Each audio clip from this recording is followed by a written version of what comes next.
நேற்றைய தினமே பொதுச் செயலாளர் புரட்சித் தமிழர் எடப்பாடியார் அவர்கள் ஓரிரு தினங்களில் ஒட்டுமொத்த வேட்பாளர்களும் அறிவிக்கப்படுவார்கள் என்று தெரிவித்திருக்கிறார். அண்ணாமலை வந்து அதிர்ச்சி இருக்கிறதா சொல்றாங்க. அவர் கேட்ட தொகுதி கொடுத்து பாஜக ஒதுக்கல, நம்ம அதிமுக தான் சொல்லிட்டு போட்டியிட முடிவை கைவிட்டதா சொல்றாங்க. எங்க கட்சியை பத்தி கேளுங்க. கூட்டணி இருக்காங்க, கூட்டணியில கூட்டணிக்கு எங்களுக்கு சம்பந்தம்.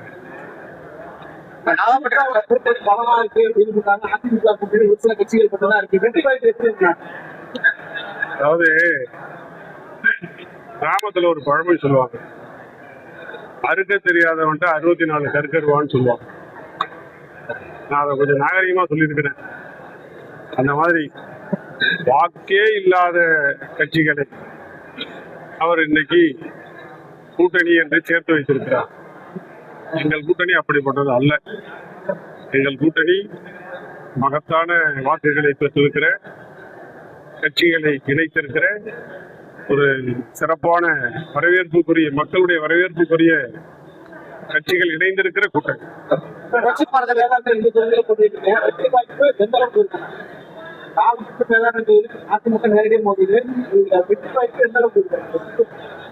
வேதாரண்யமும் நாகப்பட்டினம் மட்டுமல்ல, தேசிய முற்போக்கு கூட்டணி தமிழகத்தில் போட்டியிடுகிற அனைத்து தொகுதியிலும் புரட்சி தமிழர் எடப்பாடியார் தலைமையிலான கூட்டணி மாபெரும் வெற்றி.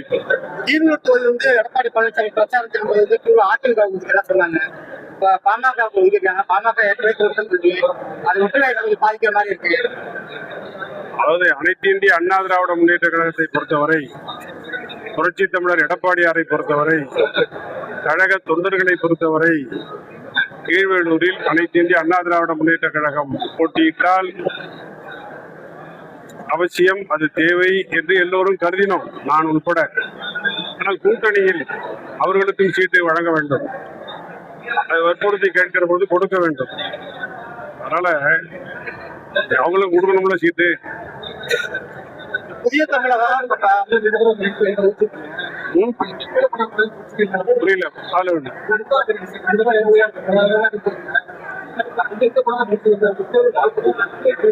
வேதாரண்யத்திலையா?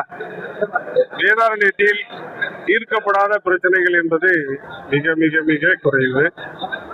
தொடங்கி முடிக்கப்படாமல் இருக்கிற பணிகள் இருக்கிறது. அந்த பணிகள் முடிக்கப்பட்டால் பல்லாயிரக்கணக்கானவர்களுக்கு வேலையும், பொருளாதார புழக்கமும், வாழ்வாதார மேம்பாடும், வேலை வாய்ப்பும் மிகுந்து கிடைக்கும்.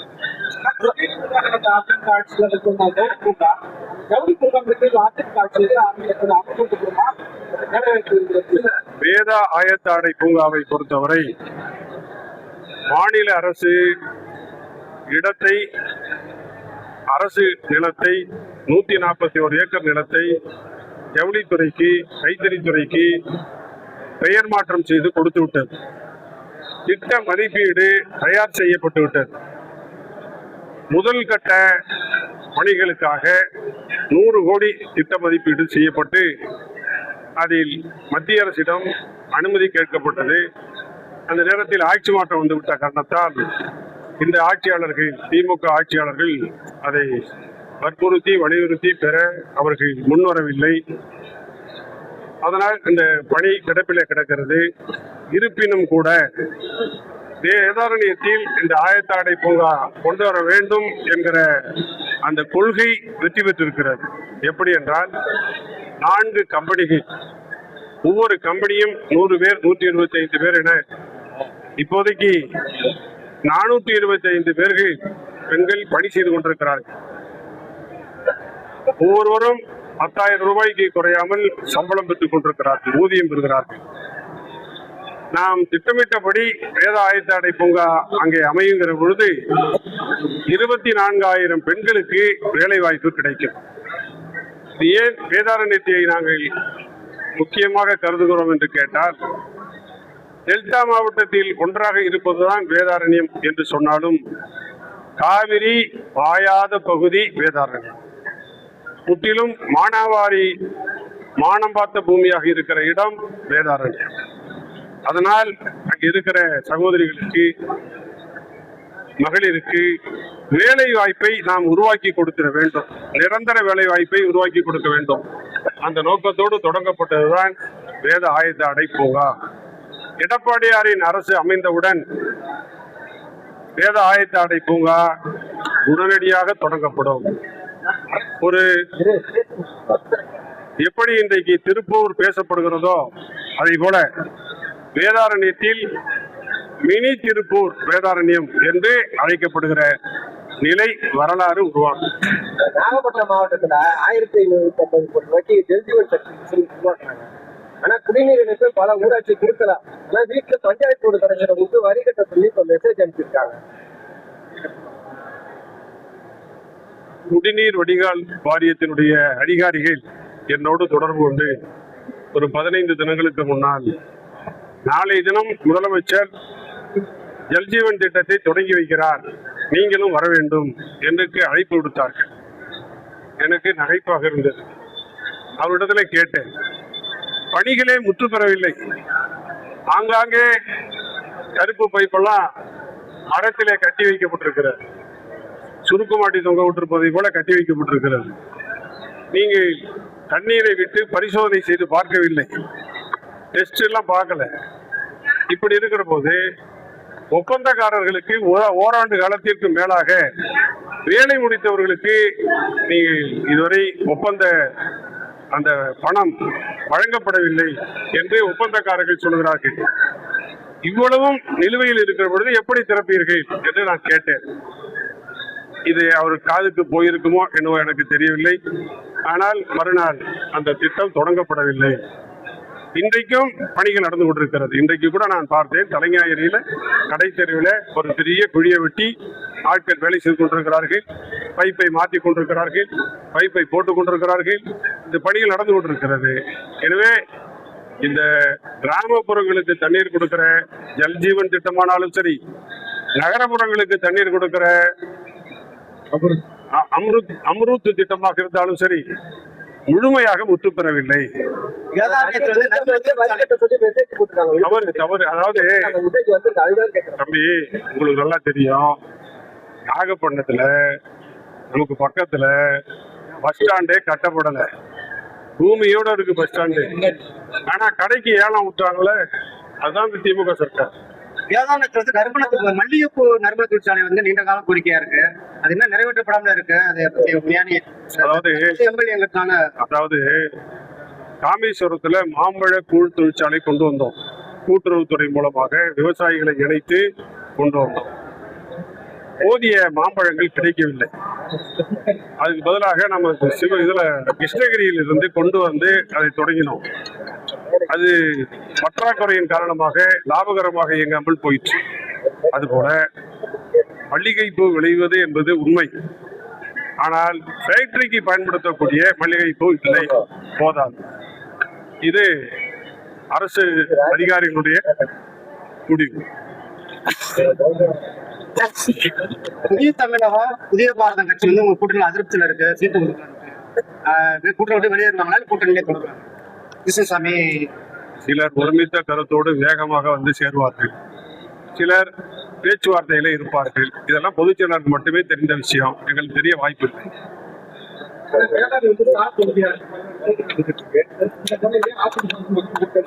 புரியல. வேதாந்திலேயே அதிமுக ஓட்டு போடணும். ஏன் ஓட்டு பண்ணணும்னா அப்படியா கேட்டீங்க? அப்படியா? அனைத்து இந்திய அண்ணா திராவிட முன்னேற்ற கழகம் 3 முறையாக தொடர்ந்து வெற்றி பெற்று வருகிற தொகுதி வேதாரண்யம். அப்பகுதி வாழ் வாக்காளர் பெருமக்களின் பேரன்பையும் பேராதரவையும் பெற்றிருக்கிற கட்சி அனைத்து இந்திய அண்ணா திராவிட முன்னேற்ற கழகம். புரட்சி தலைவர் எம்ஜிஆர் அவர்கள் மீதும் புரட்சி தலைவி அம்மா அவர்கள் மீதும் இன்றைக்கு புரட்சி தமிழர் எடப்பாடியார் மீதும் நம்பிக்கை வைத்திருக்கிற மக்கள் வாழ்கிற பகுதி வேதாரண்யம் தொகுதி. அதோடு இன்றைக்கு எங்களுடைய கூட்டணியில் இணைந்திருக்கிற பாரதிய ஜனதா கட்சியினுடைய தலைவராக இருக்கிற பாரத பிரதமர் மோடி அவர்கள் மீது மக்கள் அபரிமிதமான நம்பிக்கை வைத்திருக்கிறார்கள். அதாவது 2 விஷயம். மண்ணை காக்க மத்திய அரசு வலுவாக வேண்டும். மக்களை காக்க மாநில அரசு வலுவாக இருக்க வேண்டும். இதுதான் நாட்டுக்கு தேவை. அந்த தேவையில் மண்ணை காக்கிற மத்திய அரசு என்பது சரியான அரசு தான், சரியான பிரதமர் தான், உலகம் பாராட்டுகிற பிரதமர் தான், தலைவர் தான் என்று சொல்லுகிற இடத்திற்கு பிஜேபி இருக்கிறது. மக்களை காக்க மாநில அரசு என்று சொல்வது கடந்த 4.25 ஆண்டுகளில் எடப்பாடியார் மக்களுக்கு இருக்கக்கூடிய பிரச்சனைகள் எதுவாக இருந்தாலும் சரி, அது ஜல்லிக்கட்டுவாக இருந்தாலும் சரி, அது டெல்டா மாவட்டத்தில் ஓஎன்ஜிசி புறப்பணம் போடுகிற பணியாக இருந்தாலும் சரி,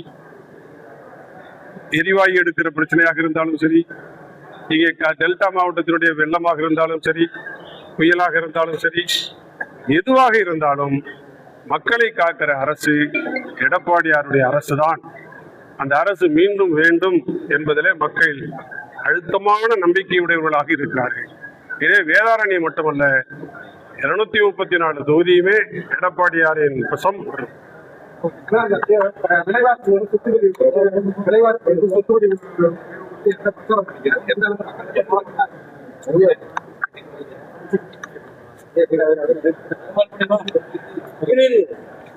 கடந்த 5 ஆண்டுகளில் விலைவாசி ஏற்றம் என்பது விஷம் போல் ஏறி இருக்கிறது என்று சொல்வார்கள். விண்ணை தொடும் அளவுக்கு உயர்ந்திருக்கிறது என்று சொல்வார்கள். ஆனால் எந்த காரணமும் இல்லை. ஒரு நாட்டில் போர் நடந்தால் அவசர கால பிரகடனம் அறிமுகப்படுத்தினால் அங்கே விலைவாசி உயரும். கடும் புயல் அடித்தால், மோசமான வறட்சி ஏற்பட்டால், தாளாத வெள்ளம் ஏற்பட்டால், இயற்கை பேரிடர் ஏற்பட்டால் விலைவாசி ஏறும். இதுதான் இயற்கை, நாம் பார்த்திருப்பது. ஆனால் ஆண்டுக்கு ஆண்டு விலைவாசி உயரும் தான், பைசா பைசாவாக உயரும். ஆனால் இந்த சதவீதம் உயர்ந்திருக்கிறது என்பது எந்த காரணத்தை கொண்டும் ஏற்றுக்கொள்ளக்கூடிய உயர்வு அல்ல.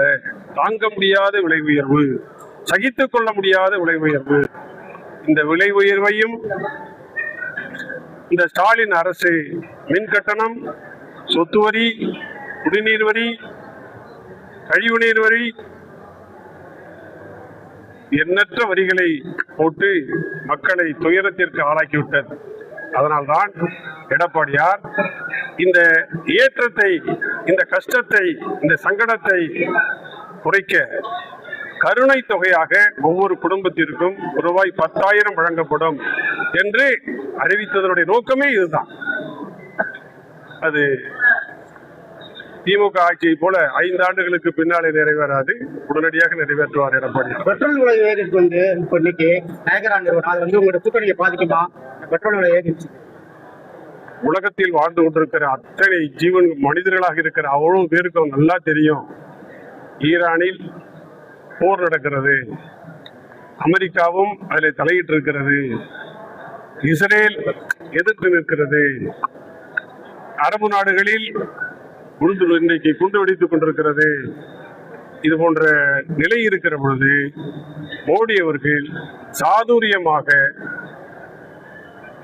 உலக தலைவர்களோடு எங்கெல்லாம் எரிபொருள் கிடைக்குமோ அந்த நாட்டினுடைய தலைவர்களோடெல்லாம் பேசி அந்த இறக்குமதியாகிற கொண்டு வருகிற அந்த கப்பல்களை பாதுகாப்பாக சேதமில்லாமல், அங்கே எந்த விதமான நாட்டினுடைய அச்சுறுத்தலும் இல்லாமல் பாதுகாப்பாக கொண்டு வந்து சேர்க்கிற நடவடிக்கையை இதுவரை வெற்றிகரமாக நடத்தியிருக்கிறார் என்பது பாராட்டுதலுக்குரிய.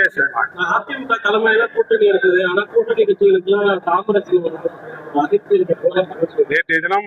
நேற்றைய தினம் உங்களுடைய கேள்விக்கு எடப்பாடியார் அவர்கள் அருமையான பதில் சொன்னார். எங்களுடைய கட்சியில், எங்களுடைய கூட்டணியில் இந்த சின்னத்தில் தான் இவர் நிற்க வேண்டும், அந்த சின்னத்தில் தான் அவர் நிற்க வேண்டும் என்கிற நிர்பந்தம் கிடையாது. யாருக்கு எந்த சின்னம் பிடிக்கிறதோ அந்த சின்னத்தில் நிற்கலாம் எங்களுடைய கூட்டணியில் என்று எடப்பாடியார் அழகாக நிறுத்தி சொன்னார்.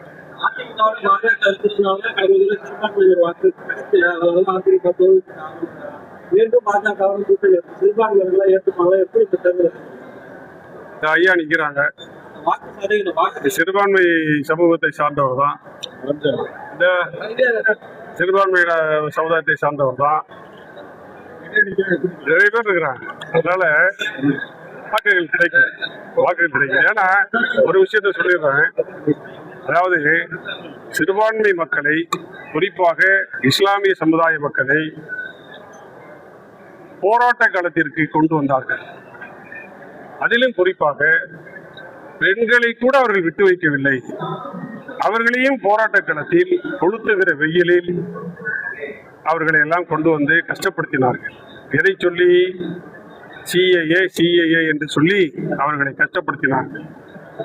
சிஏஏ வந்தால் இந்த நாட்டிலே பிரளயம் ஏற்பட்டுவிடும், சிறுபான்மையர் யாரும் வாழ முடியாது, எவரையும் குடி வைக்க மாட்டார்கள், எல்லோரையும் வெளிநாட்டுக்கு அனுப்பி விடுவார்கள் என்றெல்லாம் பொய் சொன்னார்கள்.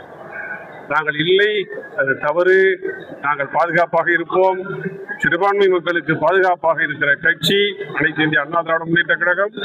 அது புரட்சி தலைவர் காலம் தொட்டு, புரட்சி தலைவர் அம்மா அவர்கள் காலம் தொட்டு, எடப்பாடியார் காலம் வரை தொடர்ந்து இதுதான் எங்களுடைய கொள்கையே, அதுதான் என்று நாங்கள் சொன்னோம். அன்றைக்கு சிலர் ஏற்க மறுத்தார்கள், சிலர் ஏற்றுக்கொண்டார்கள், பலவிதமாக இருந்தது. ஆனால் இன்றைக்கு சிஏயினால ஒரே ஒரு நபர் பாதிக்கப்பட்டார். இந்த ஊரில், இந்த தாலுகாவில், இந்த மாவட்டத்தில், இந்த மாநிலத்தில், இந்த நாட்டில் பாதிக்கப்பட்டார் என்று சொன்னால் நானே அரசியல் வாழ்க்கையை விட்டு விலக கூட தயார். முடியுமா? இல்லை, அறவே இல்லை, 100க்கு 100 இல்லை. தவறான செய்தி, ஒரு தவறான இல்லாத பொல்லாத ஒரு நிகழ்வை அவர்கள் பூதாகரமாக்கி களத்திற்கு கொண்டு வந்து மோசமான ஒரு நெருக்கடியை ஏற்படுத்தினார்கள். இதுதான் உண்மை. இன்னைக்கு மக்கள் அவர்களே புரிந்து கொண்டார்கள். புரிஞ்சுக்கிட்டீங்களா டாக்டர்?